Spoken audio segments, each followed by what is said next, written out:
tahay haddii intaasi aanu ku dhaafno kaalmihii sugaanta maanta oo sabtiyaha idaacadda Soomaali weyn idinkugu talagashay barnaamijka iminka aan idin soo gudbinayo waa barnaamijkii fanka iyo fanaanka sida aan toddobaadkii horeba idin ballan qaadnay waxaa magaalada Gothenburg ee waddanka Sweden inaa jooga mid ka mid ah macallimiinta muusiga garaaca ee Soomaaliya magaciisuna waa Maxamed Macalow Nuur استاذك يا مربوق شكل سهل وجو يمت إنه قصقا إذا عدا سومالي وين يمكننا ما تا أيو نقلق قضانية برامجك فنكه إيه فنانك وأنا جعل هاي إن تأنو هو ذا كتيرنو وبرامجك نصعده إن عن سؤالها كجارنا مركزي عن ويدينو وعن مركز وصل وين يا الأستاذ معلو برامجك فنكه إيه فنانك سومالي وين والله إقلام وضبعت سنتاي هذه لمان شغالها سومالي وين وأنا ما أدري شرف بيتاي إن الأمة الصومالية أنك خيب كاتو برنامج هذا كبحو راديا صومالي مركزتو في صوماليا. أنا قلت أنا يمركي أنكم مقليي هذا ظهر فريسيد فرق ويبا وده حيسا مركان سيداس اللي وحولت شيء ذاني وين معترف وحاجة لجرعيست الموسيقى لقوية كان أياد هايد بالأستاذ وأديك يمسك جرعيستي سكر ما سوتشان قادم. هرت أنا الموسيقى ده waxaan isla jaan qaadnay waxaa jira wax la dhaho dhal waa beri waxaa iga horeysay dhaxal ahaan ilaah u naxariisto marxuumadda Faaduma Qaasin Hilowle anigana waxaan ahay ninkii labaad dhal waa beri aabahayga Macalow Nuur wuxuu ahay raggii raadiyaha Muqdisho lagu furay kadibna fanaaniin fara badanaa soo baxay Axmed Naaji xaruurtiisa Axmed Shariif xaruurtiisa يا صالح قاسم حرورتيسا عبد الله قرشة حرورتيسا أستاذ عبد العالي السو الله يرحم حرورتيسا علي الروبل الله يرحم حرورتيسا محمد عيسى عبدي دور لكن أنا وحناي نكلمات أو جان قاضي أو نقصوبيري فانك كن يسقال بقول لأن الإسدادي روايد وحن خيب قري لأن هاي شمال ناقود وهكذا. marka aanu ka soo tagnataa in la barto muusiga garaacistiisa xilligaasi iyo hadda waxa laga yaabaa inay kala duwan tahay oo ay iminka sahlan tahay berigii hore ay adkayd qalabkii kuugu horeeyay ee aad garaacdo ee aad misna iibsato maxay ahayd horta qalabkii ugu horeeyay aan garaaco Allah yarham aabba baray waxaan garaaci jiray marka hore violinka iyo gurbaanka kadibna koox baan ku biiray 70 la dhaho beela anigoo ah Maxamed Macalow iyo wiil ayeeyay dhashay asagana la dhaho Macalow Xaaji Maxudiin iyo wiilan saaxiibnahay Taraazi la dhaho Maxamed Maxudiin Taraazi iyo Muriidi Xaaji Madoobe waxaan garaaci jiray durbaanka kadib 70 waxaan sameeyay kooxda dhahay Shambal oo u garaaci jiray organka qalabkii aad garaacis jirtay ee aad sii ambaqaaday muxuu ahaa waxaan sii ambaqaaday organkaan bartay gitaarkaan bartay beeska xoogaa yar saxofoonkaan bartay aniga caan waxaan ku ahay baasha la dhaho organka marka organka barshiis masalanta masali badanta hadda waxay ku xiran tahay ninka fanka jecel soo u jecel yahay fanka nin organ buu u jecel yahay nin kaban nin gitaar nin hees qof kasto waa dooqiis waa tahay markaynu ka soo tagnay intaasoo dhan adigu intii aad waa beri ku jirtay ma jirtaa kooxihii kugu yaabka badnaa ama adigu wixii kugu yaabka badnaa ee aad aragtay ee mucjiso kula noqday qaabka ay muusiga u soo bandhigayaan qaabka loo garaacayo gudaha iyo dibadda midka doontaba haato runtii waxaa jirta 1977 dagaalkii anaga iyo Ethiopia kooxaha ugu fiirsoonaay ama ugu fiicnaay ama heesaha ku tartami jiray waxay ahaayeen kooxda Hegan iyo Waaberi marka hees waxaa jiray oo kooxda Hegan keentay oo la dhihi jiray taliska nugulooniya jabkaaw yani berigaas aad buu hal mar u qabtay dalka anaga heesa badan sameeyay heesa badan markii dambe hees aan la filanaynin oo cayaar caban waxa uu sameeyey allah yarxam maycad miigale anagoo aan hees barooweynayno waryaare war waa la isku haysta wixii madaxda kale intii baa lasku gabay heestii waxay dhaqatay hees oo mucjiza ah intii hees oo aan waaberi garacni heestaas baa naqday ilaa haddeer waad aragteen kooxda baambooyda muusikada meel kasta waa laga tuma waa la isku haysta wixii madaxda kaa dhigay hees waxay dhaqatay cajiib leh heestii heegan heestaasaa laga fajisay sida aan ka warqabno Soomaaliya dowladii markaasi jirtay ee militariga ahayd iyada ahayd dowladii kooxaha muusiga garaaca fangareyn jirtay dhaqaaloodii bixin jirtay noloshoodii kaba jirtay ma jirta qaab kale oo kooxuhu ay wax u maareen kareen oo fankii iyo qurxintiisii ay iyagu si gaar ah ay u sameyn jireen u hormarin jireen waa jirtay walaal ikraam kooxaha dowladda oo mushaharka qaato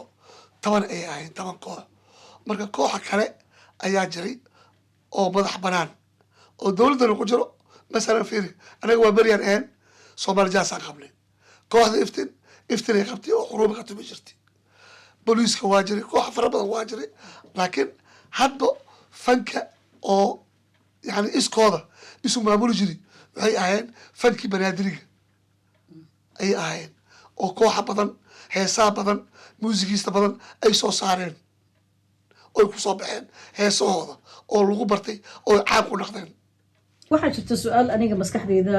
ka guuxaysa ustaadow taasoo ah barashada muusiga marka la baranayo Soomaaliya dumarkeedu ma aanay baran jirin dabcan waanu qiyaasi karnaa laakiin intaynu ognahay laba dumar ah ayaa ugu horeeyay oo qalab garaac ah muslima qaasi lowley iyo qadiijo foodey maxaa u diidan ama u diidanaa barigaasi in dumarka Soomaaliyeed ee xiiseeya fanka in ay iyaguna baraysu dayaan garaacista muusiga xataa lagu dhiirageliyo horta runta hal meel kaa soxo aniga waxaan xasuustaa anigoo yar allah yarxam aabba ay waday guri ku yaal dabka oo xaflad loogu sameynayay fanaanad deer weereed marxuumadda Zeynab Xaaji Cali Baxsan waxaan goobjoog ahay Maryam Mursal Ciise oo kaban garaacayso kadibna Khadiija Fowde waan arkay kadibna Muslimo waa bariya islaan waxaa jirtay Cali Cabdulla Xaliso kow gabdho kale fara badan oo ay soo saareen Cabdi Cali Soonur allah yarxam iyo Cali Roobal allah yarxam oo violin iyo kalariin iyo wax tumo jireen jirtay dhinacan Jabuuti waxaa jirtay gabdho la dhihi jiray oo xaaskiisa ahayd Jango Axmed Nuur Jango abwaanka allah yarxam sacaada allaale oo kaban garaaca jirtay marka gabdhaha way badnaayeen marka waxay ku xiran tahay sababta hadda ku sheegay hadba dooqa uu jiro hadda Jabuuti waxaa jira gabar la dhaho geelle ee jirta organ garaacdo marka hadba waa soo qofka fanka u jecel yahay maana looma diidaneen anigu labada dumar ah ayaan muuqaaladii laga duubay arkay laakiin adiga ayaa igaga xogo galsan oo runtiina sidaad u sheegtay ay tahay wax jira marka aynu kasoo tagno kooxdii waa bari ruwaayada ayay gobolada dalka geyn jirtay ruwaayadihii adiga kuugu cajiibsanaa intii aad fahmiinta aad gobolada u raacisay maxaad ka xasuusataa hal iyo laba wax ma noo sheegi kartaa aniga horta 72 dhabaadkeeda horeadkii 73 ayaa leegeeyey gobolka waqooyi galbeed Hargeysa waxaan kala kulmay ayagoo markaas horteeda dhigay kooxda aan ku biiray dab jecel keli waaye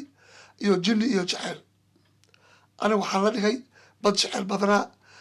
markii lay soo bedelayn waxaan dhigay nin qasbaayo jecel ma loo qoori karaa halkaasna waxaan ka soo qaatay khibrad aad iyo aad u weyn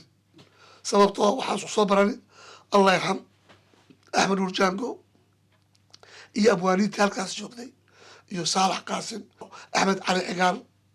ya iyo Saciid Maxamed Xarwo dadka waaweyn oo khibrada leh oo heesaha waa beri markay sameynayaan iyo sida loo sameeyo iyo sida markii muusikada la keeno allah yarxam Axmed Shariif Yuusuf saaxiibkayga Aydrus allah yarxam iyo Saalax Qaasim iyo Nuur Jiiso tifo sida habka muusiga warmahan george intaan ku dar intaan ma anficayso intaan ka tur yani aadaabta iyo ixtiraamta iyo kala dambeyn oo fanka loo wada jiri ayaa khibrad weyn kasoo qaatay laakiin khibrad ahaan fanka markaa la dhaho nolosheeda waxaa igu yaabadneed 2010 markii halkan u imaanayay magaalada london sheekh shariif waad la socotaa magaaladaas markaas dhowr fanaaniin waa beri aan ku joognay laakiin nasiib waxaan u yeelanay kow maryam mursal way maqneed allah yarxam waxaa joogday faadimo qaasin hilowle iyo anigoo ah maxamed maclow waa beri ahaan inta meher ka muuqatay markaas iyo ustaad axmed haaji oo noogu yimid marti ahaan markaasaa odayaashii barnaamijka wadeen ayna waceen waxayna waxaa madaxweyne dalkaas soo socda waa in barnaamij la sameeyaa oo ah nusa axmed haaji wuxuu yidhahda waxaa qaatay heesti furitaanka maxamed faadimo qaasinna waxaa la siiyey heestii xiritaanka bashiir xuseenna waxaan siinay heestii dhexda la gelinay waa 3 heesood min 5 daqiiqo waa 15 daqiiqan waxaa la siiyey gabay iyo barnaamij yar oo ku saabsan xafladda markaasaa la is iri war maxlow adiga booskaaga arag axmed haaji waa muuqday waa fanaaniga weyn faadimo waa muuqatay bashiirne wuu muuqday markaasaan ogaaday habeenada kamid ah markaan dib u dhaqdo markaan ku noolahay dubai anoo gurigayga joogo barnaamij waxaan fiirsanayay aljaziira cayaaraha wiil soomaaliyaan arkay oo arday ka ahay dalka lubnaan jaamacada uu ordayay kaalinka koowaad ayuu galay kaalinka labaad waxaa galay mid masaare ah kaalinka saddexaadna urdun soomaaliga markii la heesta calanka loo saaro calooshaa horti kalgiisaa qaaday soomaaliya tooso waan fikirey kiyaa igu soo dhacay marka waxaan dhahay waanad isticmaashaa xeelada waa maxay waad la socotiin berigaas saaxiibkayga ama wiilkayga maxamed karaama ayaa stuudio u furnaay dhowr dhalinyaro stuudio u furnaay heesaa lagu duubo xasan cujeerna meelaa u furnaay marka waxaan dhahay dad qolkii karaama iyo cujeer u geyso sirtan way fakanaysaa waa inaad samaysaa cajaladan madaxweynaha iyo ummadda soomaaliyeed iyo wixii mehajoog aad kadis ugu dhigdaa waan baxay wiil kamid a wiilasha aan soo tababaray oo abti u ah fanaanka weyn saalim saciid saalim xagbari oo la dhaho cumaraane oo ila joogo ayaan guriga ugu tagay waxaan dhahay stuudio ii fur tareenkaa sameey kan sameey heystii calankaa garaacay cid uma sheegin 20 cd kasoo dhigay cid uma sheegin habeenkii waa soo qaaday marka waxaan ku qornay mas-uulka barnaamijka isku dubaridayo cajaladiaan qaatay jeebkaygaan gashtay ilaa uu madaxweynaha ka soo galo cid uma sheegin marka uu madaxweynaha soo galay ayaan saaray ummaddii iyo fanaaniintii ayagoo faraxsan oona yaaban oo faadimo iyo axmed naaji allah yarxam faaduma oo madaxa iga dhunkanayo war maxlow wax fiican baad samaysay waad mahadsan tahay ee maxaad noogu sheegi weyse waxay kamid tahay an dhahay adinka waad iga waaweyntiin jegadiina banaankay taalaa aniga 20 sano 30 sano muusigaan soo tumayay dadkaan ku jiray laakiin intaan waxay iga ahayd in aan taariikhda ku galo waxaana naqday ninkii ugu horeeyey ummadda soomaaliyeed muusikadii uu sameeyey ama laxankii uu sameeyey heystii soomaaliyeed marxuum qaasin hilowle khamiis in maanta safaaradaha iyo adduunka iyo waxaas aan madaxan ku helo oona sharaf ii tahay waa tahay ustaad maxamed macalow iminka qurbaha ayaa joogtaa waxaan ognahay kooxdii waa beri iyadoo isku duuban in ay dalka dibadiisa tegi jireen barnaamijyo fanaad ka qayb geli jireen africa iyo asia iyo ilaa dhulkaa fogey shiinaha farqiga shalay u dhexeeyey markii aad dibaddaad aadayseen iyo maantaad qurba joogtood nin dalkiisii burbur ah tahay dareenka ay arrintaasi leedahay bal inooga war walaalaan jawaabtaas waa basiid berigaas markaan aniga ama fanaaniinta waa beri ama cayaartooyda soomaali ay soo baxayeen waxaan kusoo bixini mid anagoo wadano calankii soomaaliya oo hoteelo noola qabanayo baabuur iyo safiir iyo dad dowladdaas ka tirsan na daba cararayso laakiin hadda waxaan naqane ummad wada siman dhowr calanna wadato waa aragti xaflad kastoo nagala wacdo waxaa laleeyahay xafladdii qoladaas hadda ma laga hadli karo hadda waa la wada siman yahay dad wada simanaan nahay oo wada gawalaysan wada calamaysan wada ciidamaysan ya aan nahay berigaas hal calan sharaf baan ku lehay laakiin hadda lix calan yaa la sharfay aad iyo aad ustaado waxaan rabaa inaan weli sii daba dhigto su-aal taa la mid ah barnaamijkii quruxda badnaa ee howlada waa beri ay samaysay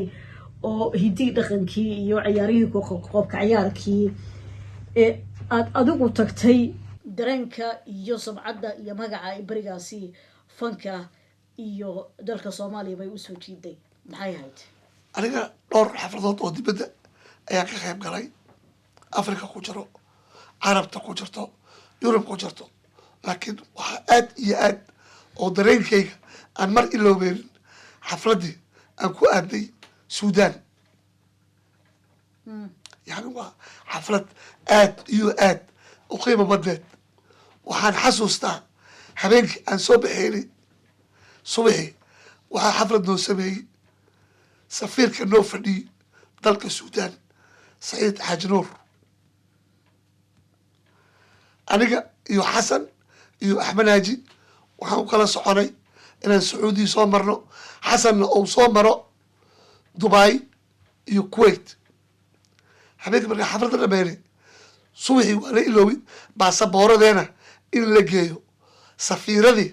habeenkaas maaha joogeen markii loo sheegay ninkii nala socday axmed cumar allah yarxam waa dhintay yarka afka carabiga barnaamij ku daadiinay iyo baasabooradii sharaf ahaan ayaa habeen lix sac safaaradda kuwait iyo imaaraadka ya iyo sacuudiga ayaa visa loogula soo dhiftay yani qiimaha dowladda ay lahayd iyo calanka u lahay waa waxaan iloobi karin laakiin kooxda waxaa jirtay mar ay tagtay dalka shiinaha ma ka xasuusataa wax kooxdu heesa abjares bay ku heesayeen berigaasi muuqaaladii dee videoyaasha hun baanu ka aragnay laakiin wax ma nooga sheegi kartaa qisada arrintaasi ay ku timid bal in afka chineska fanaaniintii waa beriga qaadaan marka horta waxaa jira shiinaha waxaa la aaday haddaan qaldaneen 68 haddaan gacaanka u dharan aan umudaa haddaan qaldaneen kooxdii waxaa la diray raadiya hargeysa laakiin waxaa lagu qabay ustaad axmed haaji kow muusigiista inta ka xasuusto iyo macalinkeena weynaay allah yarxam ustaad cali rooble subuqle marka china markii la aaday waxaa dhacay shay cajiib ah fanaaniintii yani waa laga yaabay fanaaniin soomaali soo korayso aan buug noo tala wadanin intaas fanaan kula akula waa haysaa cusmaan gacallo waa haysaa hebel waa haysaa heblaayo wuu haysaa chineski waa yaabeen waxna wardadkan soomaalida waa maxay cayaartii ha socotaa wax hakasha male wax loo sheegayo male wax dood dhexgalaya male markii dambe waxaa loo keenay heestii caanka ahayd oo chineska waxaa heestan waa hees anti wadaag ah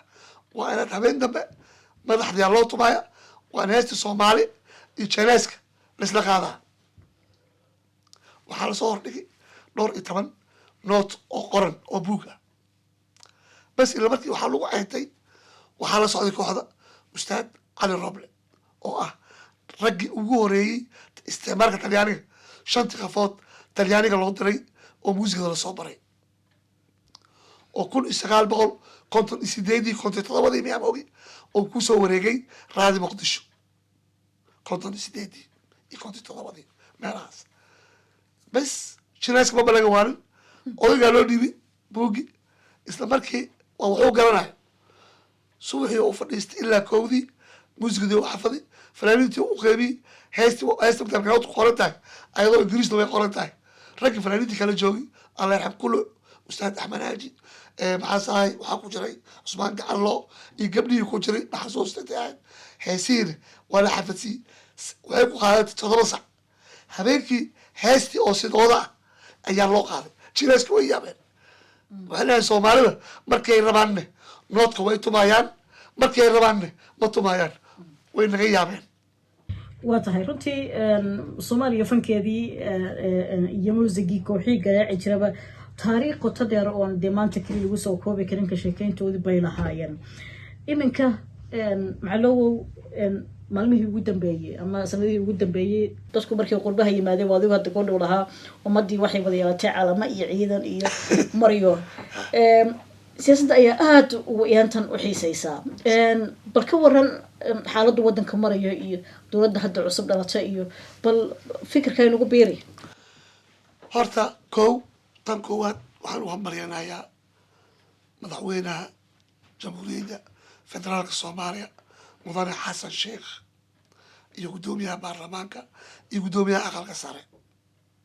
iyo dhammaan intii barnaamijkan soo abaabushay oo ugu horeeyo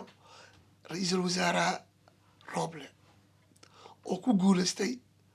qorshihii iyo taariikhdii guushaasna ilaaha mahadaas leh oo wax kasta u fududeeyey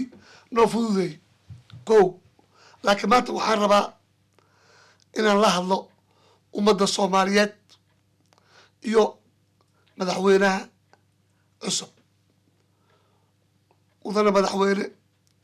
anigoo ah alfanaan maxamed macloo nuur oo u dhexeeyo ummadda soomaaliyeed dadka ay ku faanaan aan ka mid ahay dalkayga oona taariikh baaldahab ah ugu jiro aan ogahay ummadeydana ay ogdahay anigoo u hadleynin qowmiyad banaadir walaa reer banaadir walaa reer hebel walaa gobol hebel mudane madaxweyne hadda waxaa laysku haystaa runta markaan u hadalno halays cafiyo dadkii la cafi lahay 30 sano ayay soo mareen wayna dhinteen wax la cafiyo ama wax xafis la warsado ma jiraan waxaan kaa codsanaa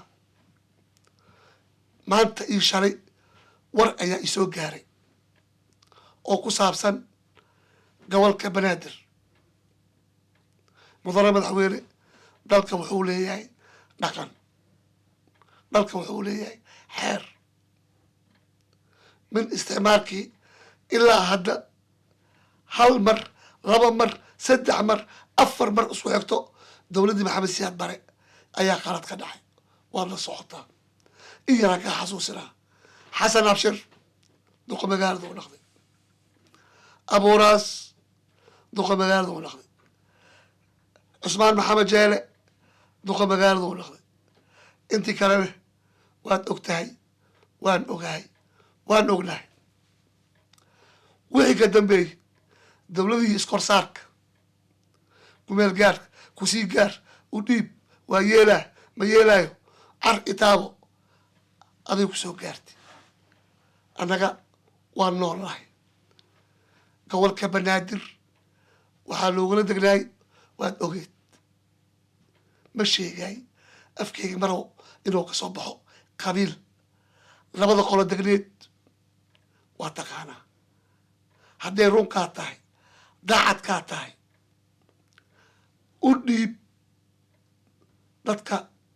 aan ka tirsanahay duqana sii dadka kale gobol kalena waa taqaanaa ood ka mid tahay guddoomiyahaasi labadeena noo qeybi taariikhda ha kuu gasho laakiin haddii dad kale oo taariikhda ay kuu gasho aniga siyaasina ma rabi jagana ma rabi laakiin waxaan kuu sheegaa waa taqaanaa xamarna waad joogday mana ka bixin waad joogdaa walaalow taariikhda hadda waxay kuu gashay adduunka ninkii ugu horeeyey baarlamaan madaxweyne kusoo naqdo raligaada oo kusoo naqdo madaxweyne markii labaad oo helo 200 14 meed iyo waxba ahayd adduunka kama dhicin oo dimuqraati ah marka gacantaada ha ku fududaanin xamar iyo dadkii degnaayeen waa taqaanaa warkeena noo qeybi kaasna intaasaan ugu baxay jawaabaan kaa sugeynaa laba su-aal baa raba inaan barnaamijka aan isdaba dhigto kusoo gabagabeeyo saan kaa warqabno inta badan waxaa maqalnaa fanaanka weyn fanaaniinta waaweyn fanaaniinta yaryare hadda soo baxday ma jirta miyaa marka waxa kii weynaa iyo kii yaraa iyo kuwii yaraa dhexdood wax ku jira ma jiraa ha waxaad ku garanaysaa meel yaraa kaa soo sinaa fanaaniinta howlada waa beri inta ka nool waaweyn hadda ayagoo hadlaaya ma aragta ama ayagoo hees keenayo hadda maanta waqooyi waxaa jooga abwaanka weyn xasan gene hees maka maqashaa maya سعيد محمد حمروw jooga hees maka maqashaa maya ustaad axmed aaji asaaba koox yeman ku lahaay kooxdan waxaa burburisay dagaalka yeman haddana waxyaabaha socdo heesaha socdo waad maqloosaa kasoo tag xamar imaw hees waxaa jirta oo tiri abwaan سعيد maxamed xarabow kowda luulo xorriyadda maalintaan qaadanay ilaa hadda meeqaa laga joogaa 6 markii la gaara berdamso luulimaano wax kala maraayo goormaan limaanaye 6kii lugooyadii abwaaniinta kala caabay dadka telefishinka noo soo fadhiisanaayo abwaaniin baan nahay kan baan nahay kan baan nahay kan baan nahay aabay hees u dhiganto maxaa loo keeni waay waxaan aad iyo aad ugu xumaay doraad waxaan maqlayay nin la yiri maareyaha howlada waa beri waay waan jeclahay anoo nool inaan arko wuxuu yiri waa beri waxaa loo abuuray ama loo sameeyey madaxweynihii yimaad inay uhaysto no walaalow raali ah waa beri haddaa timid waa beri taariikhdeeda dib u rac heesaheeda dib u rac ayagoo raadii muqdisho ah waa dadkii ku heesay hadduu dabkii dhaxamoodo maxaa lagu diiriyaa uwax la moodiyow dhagax iyo dab leeskuma dhifdee macnaheeda raadi langaruusar gado galeey raadi yaasiinka raadi octoobarey sidii maaha raadi heesaas macalinkoo fadhiyo aa loo qaaday waa beri waa kooxda ummadda soomaaliyeed ay ka hadasho wixii jiro 3 cadow ayaa jiri raadi heestan kale aad u moodeysid inay wadani tahay raadi oo sameeyey abwaan allah yarxam maxamuud tukaale muxuu ku yiri heesta oo eed allah weyn ninkii aaminaa awood leh beedkaan maqlan kuu sheegay ummad walibo aayaheeda inay garato ayadaa leh intaas isoo fasir marka waa ka xumahay saasoo kale waa dadkaas saan u sheegay hadalka waan sii daba dhiganayaa ayaantan macalow dhankiisa siduu u janjaaraa buugagna waa maqlaya inaad soo wado nin baraha bulshada aad u isticmaalana waa tahay bal buugagtan maxay yihiin gaar ahaan waa beri yaa yiri waa walaalo buuggan bal waa buug cajiib ah maxaa dhacay nooga waran maxay suurtagal ku noqon weysin waa beri walaalo noqdaan okay horta buugga goordhow ayuu soo baxayaa waxaan kaa siinayaa kelmadda waxaa waaye maxaa caddeyn kara ama yaa caddeyn kara waa beri inay walaalo yihiin marka hal qeyb ayaan ummadda soomaaliyeed oo maanta codkayga ama muuqaalkayga arkayso aan u faraa magaalada london iyo magaalada hargeysa iyo magaalada muqdisho ha aadaan ilaa 5 ilaa 6 fanaanna magacooda waa sheegaa 6daas fanaanin su-aashaan oo aniga aan eri maxaa caddeyn kara waa beri inay walaal yihiin ha ii warsadaan 1 waad la socotaa ikraam 87 ama 88 in dalka ingiriiska ay soo galeen koox howlada waa beri oo qalabkooda abwaanintooda heesaa jiraa rag waaweyn ilaa weyn oo taariikh weyn ku leh ay soo galeen london soo maa kow ninkii london joogow la xiriir faynuus sheekh daahir ninkii hargeysa joogow maxamed aadan dacar khadra daahir xige ninkii xamar joogow sabriye la xiriir dhacdadii inoo sheegdhe ay dhex martay runtii waa buug qiimo leh jeclaan lahayn waxyaabaha gudihiisa ku jira sida hadda hadalku uu sheegayso ina iyagu qoraalana dadku way arkaan markaana waa iman doontaa su-aalo badan in lagaa weydiiyo ustaad waxaan soo gabagabeynayaa barnaamijkeenii fanka iyo fanaanka ee maanta idaacadda Somal Weyn barnaamijkeeni fanka iyo fanaanka oo maanta marti ku ahaa ustaad Maxamed Macalow Nuur inta ayuu nooga egayahay ustaadka maalmahan ayuu magaalada Gothenburg wadanka Sweden ku sugnaa waxaana uu ahaa muddadu nala joogay muddo qiimo badan oo runtii wax badan oo fanka iyo suugaanta iyo muusiga Soomaaliyeed uu inooga waramay waqtiga iyo duruufaha uu jira awgii ayaanayna suurtagal inuu noqon inaan ustaadka aan wax badan aan maanta halkan su-aalaha aan kusii weydiino taariikh badan baa ku duugan aan jecelnahay markale haddii ilaahay yiraahdo in uu nagala qayb qaadan doono ustaad Maxamed Macalow Nuur aad baad u mahadsantahay walaal ikraam adiga mudan sharaf bay ii tahay sidaas iyo nabadgelyo amaana allah iyo amaana rasuul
runtii waa buug qiimo leh